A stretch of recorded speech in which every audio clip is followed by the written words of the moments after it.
반갑습니다. 스케치TV입니다. 오늘도 산으로 고고 했습니다. 마을 끝에 파킹을 하고 임도를 따라 걸어 올라갑니다. 임도를 따라 걷는데 계곡물 소리가 우렁차네요.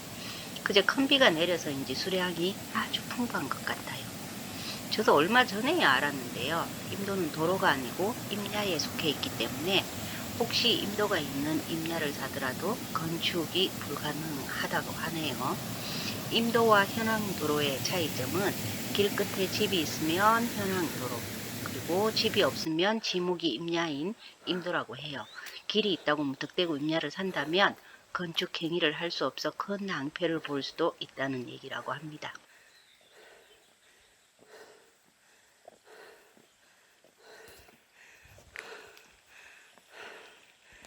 계곡 옆에 나비나물이 잘 자라고 있네요. 두 잎과 튼잎이 마치 나비처럼 생겼다고 해서 붙여진 이름인데 어린 수는 나물로 이용을 하죠. 나비나물은 노폐물을 소변으로 배출되도록 돕고요. 기력 회복이나 혈압 저하, 방광염 치료에 좋은 것으로 알려져 있습니다. 전국의 상지 숲이나 들판에서 어렵지 않게 볼 수 있는 식물입니다. 제가 임도를 다니면서 보면 시멘트길과 흙길이 번갈아 되어 있는 것을 많이 보게 되는데요. 그 이유를 잘 모르겠습니다. 지금은 흙길로 접어들었고요. 계곡은 멀어져서 물소리가 더 이상 들리지가 않습니다. 날씨가 더운데 그늘이 없어서 걷는 것이 조금 힘드네요. 그래도 양 길가에 산딸기 나무가 많아서 조금씩 따먹으며 걷고 있습니다. 산딸기도 이제 끝물이어서 잘 없기는 하지만 아직 깨끗한 것이 드문드문 보이기도 합니다. 삼박하가 무리지어 자라고 있는데요. 삼박하는 꿀풀과에 속하는데 줄기가 네모져서 쉽게 구분이 가능하실 거예요. 전 삼박하보다 참박하를 좋아하는데요. 참박하로 차를 만들어 마시면 두통에 좋다고 하죠. 여기도 단풍잎 돼지풀이 자라고 있는데요. 생태 교란종으로 알려져 있는 외래종입니다. 북아메리카가 원산지라고 하는데 노화 억제나 염증 제거, 피부 미백에 좋아서 최근에는 화장품 업계에서도 관심을 가지고 있고 또 헤어 컨디션을 도와주는 효능이 있다고 알려져서 샴푸 업계에서도 조금씩 연구를 하는 것으로 알고 있습니다. 도심 산책로를 따라 걷다가 보면 온통 이 풀이 무성해서 걱정이 많았었는데 곧 귀한 대접을 받을지도 모르겠네요. 위로 오를수록 산딸기가 더 많이 보입니다. 싱싱하기도 하고 땡볕을 걷느라고 목도 말라서 한 움큼 따서 입안에 넣습니다. 산딸기는 벌레들도 좋아하기 때문에 잘 살펴보면서 드셔야 하고요. 굳이 일부러 찾지 않아도 우리나라 전역에서 자라고 있어서 공기 좋은 산이나 들판을 걷다가 보이면 따서 드시면 좋겠습니다. 너무 더워서 조금 일찍 산으로 들어섰습니다. 진입할 때 조금 가팔라서 숨이 차는데요. 그제 비가 오기도 했고 또 잣나무가 많아서 혹시나 꽃송이 버섯이 있을까 하고 찾아보고 있습니다. 꽃송이 버섯이 아니라도 다른 버섯들이 있는지도 궁금하고요. 꽃송이 버섯은 여름에서 가을까지 침엽소의 그루터기나 죽은 나무 근처에서 자라는데요. 크기도 크고 모양도 꽃송이 같아서 한눈에 알아보기 쉬운 버섯 중 하나입니다. 뱀껍질 광대버섯일까요? 꼭 뱀껍질 같은 것이 갓 표면에 붙어 있네요. 간간히 독버섯들이 보이지만 꽃송이 버섯은 없습니다. 큰 비가 내려서인지 아직 공기가 눅눅해서 삽목이며 날벌레들이 아주 많고요.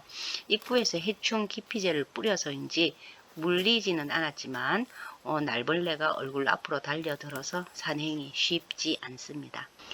이것은 어린 좀나무 쌀이버섯 같은데요. 이제 조금씩 쌀이버섯류들이 올라오려는가 봅니다. 죽은 소나무에 붙어서 자라고 있네요. 전 쌀이버섯류는 독성으로 인해서 별로 좋아하지는 않아요. 언젠가 산에서 채취한 쌀이버섯을 4월 동안 우려내고 먹었는데도 설사하느라고 고생을 한 기억이 있습니다. 육부 능선쯤에서 산으로 접어들었는데요. 이제 능선을 좀 바꿔 보려고 합니다. 참나무 밑둥에 이름 모를 버섯도 자라고 있는데요. 버섯에 대해서 잘 모르기도 하지만 너무 어려서 동정이 어렵습니다. 모르는 버섯은 건드리지 않는 것이 좋겠죠. 여기도 쌀이버섯이 있네요. 노랑 쌀이버섯은 붉은 쌀이버섯과 함께 맹독버섯으로 알고 있습니다. 여하튼 뭐 쌀이버섯 종류는 좀 두렵습니다. 하루 종일 설사하는데 이런 게 죽는 건가 싶을 정도로 묘하게 배가 아프더라고요. 뭐 충분히 우려내면 괜찮다는 사람도 있던데 체질마다 다른 건지 하여간 전 참쌀이도 그 이후부터는 먹지 않게 되더라고요. 맛있어 보이나요? 전 미치광이 버섯 종류로 보여서 지나칩니다. 노루발풀이 꽃을 피우고 있네요. 노루발풀은 신장과 관련된 질환에 매우 좋은 약초로 알려져 있습니다.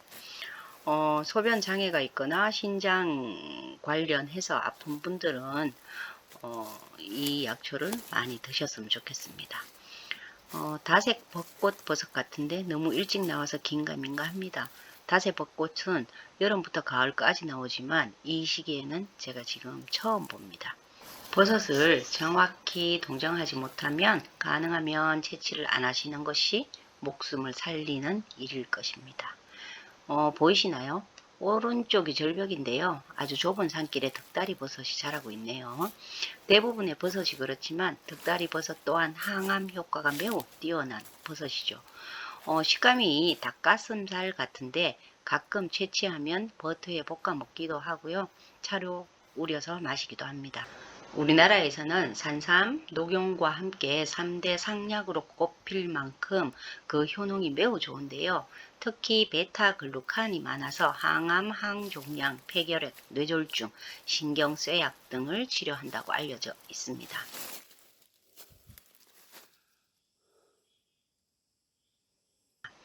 고비가 보이네요. 골바람도 불고 경사나 환경이 삶이 나올 듯한 분위기인데 눈에 띄지는 않겠죠. 어쨌든 분위기는 좋습니다. 우산나물 꽃과 열매가 보이는데요. 국화과의 우산나물은 봄철 대표적 산나물에 들어가죠. 저도 원래 조금 해서 먹었었는데요. 관절과 소염, 진통, 해독, 위암이나 식도암에 대한 항암, 그리고 혈액순환, 혈전 제거, 생리통 등 효능이 매우 다양한 식물로 알려져 있습니다. 우산나물은 보통 군락을 이루는 경우가 많은데요. 물이 있는 계곡 주변을 살펴보면 군락지가 보일 확률이 높습니다. 산비탈이건 평지건 별로 가리지 않고 자생을 하는 것 같더라고요. 다래나무가 엄청납니다. 봄에 만나도 너무 높아가지고 다래순 채취가 힘들어 보이네요. 다래나무는 새순뿐만 아니라 뿌리와 줄기도 약재로 활용을 하는데요. 식이섬유가 풍부하고 다양한 종류의 비타민을 함유하고 있는 것으로 알려져 있습니다. 한방에서는 위장 질환을 치료하는 데 쓰고요. 다래나무로 만든 지팡이를 짚고 다니면 요통을 없애준다는 어른들의 말씀이 기억납니다. 우리나라에서는 아주 친숙한 숲속나무죠. 다래나무 역시 물을 좋아해서 주로 물가에서 자생을 하고 있고요. 개다래에서는 몸에 좋은 충령도 달리니까 한번 잘 살펴보시면 좋겠습니다. 눈사람처럼 생긴 버섯인데 벌레가 먼저 먹었네요. 능선을 바꾸니까 참나무 종류가 많습니다. 앞에 있는 버섯균이 보이시나요? 영지버섯이나 장수버섯이라 부르는 아까시 흰구멍 버섯이 자라는 곳에 저런 버섯균이 많더라고요. 산에서 버섯을 만났을 때 정확한 동정이 되면 얼마나 좋을까요? 대도시에서 저는 태어나고 또 자랐기 때문에 식물 이름을 익힐 때도 굉장히 힘들었었는데 버섯은 더 힘든 것 같아요. 특히 독버섯이 많아서 함부로 만질 수도 없고요. 알고 있는 버섯이라고 해도 아주 잘 알려지거나 확실히 아는 버섯이 아니라면 겁도 나서 제가 채취를 안 하기 때문에 더 어려운 것 같습니다. 하산을 위해서 산에서 내려오는 중이고요. 그런데 저 앞에 반가운 버섯 하나가 보이네요. 예, 바로 꼬송이 버섯입니다. 작지만 반갑네요. 꼬송이 버섯의 식감이 저는 굉장히 좋은 것 같더라고요. 오돌도돌 씹히는 맛과 향이 좋습니다. 이 버섯 역시 동정이 어려워서 구경만 합니다.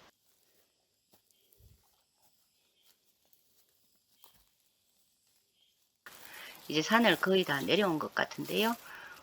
편상황으로 보이는데 막 생기기 시작하는 것 같습니다. 이 버섯 역시 유성으로 동정이 힘들어서 이동하고요.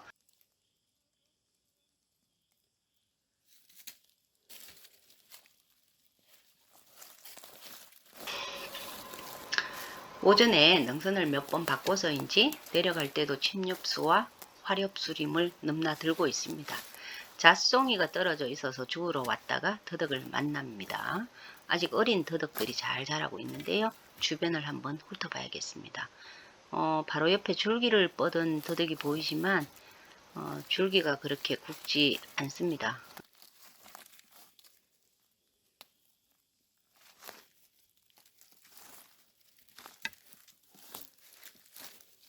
조금 더 위로 올라왔더니 제법 굵은 줄기가 보입니다. 산에서 더덕을 만나면 그 향이 보통 진하게 풍겨와서 알게 되는데 여기는 그렇지가 않은 것 같습니다. 하산하면서 성담을 만납니다. 예전에 텔레비전에서 성담에 대한 이야기를 다룬 후부터 갑자기 인기가 치솟았는데요.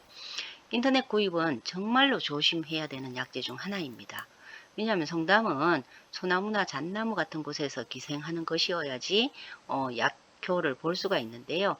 제가 산을 이렇게 다니다가 보면 참나무든 생강나무든 붙잡고 올라갈 수 있는 주변 나무라면 그 어떤 나무와 상관없이 자라거든요. 물론 뭐 바위 위에 붙어서도 자라고요. 다른 나무에서 자라는 것이 약효만 적다면 섭취해도 괜찮겠지만 다른 나무나 벽 같은 곳에서 자라는 담냉이라면 독성이 있기 때문에 절대 섭취하시면 안 됩니다. 그래서 송담을 구입하시고자 할 때는 굉장히 조심하셔야 되는 거죠. 옥잠난초가 꽃을 피우고 있는 것 같네요. 옥잠난초는 옥잠화의 잎을 닮았다고 해서 붙여진 이름입니다.